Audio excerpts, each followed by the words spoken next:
ဝတ်ရှော့ခိုင်းနေတာလေ အိမ်မှာရှော့ဘက်လူမရှိလို့ရှော့နေတာဟဲ့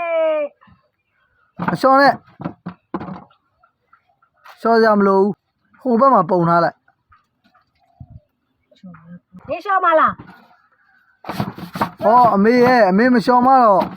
တားလည်းမရှော့ဘူးဗောဗျ ကောင်းတာဗောကောင်းတာဗော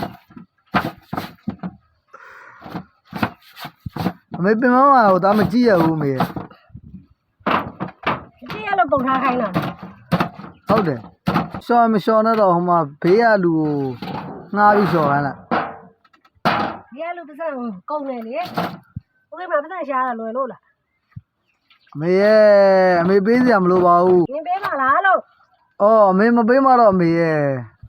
တားလည်းမပေးဘူးဘယ်ကပတ်စံရှိလို့ပြရမှာ ဘယ်သူဘယ်ကပတ်သက်လဲရှော့ခိုင်းရ အော်အကျွေးလျှော်ခိုင်းလိုက်ပါအမေရဲ့ ကိုအကိုကမှရရတယ် တားလျှော်ပြန်မှာပြော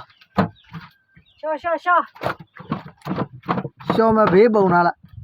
အော်ဒီဘေးပုံထားတော့မှအချိန်မရှိတော့ဘူးလေချိန်နဲ့ခါနဲ့လုံးလို့ပါ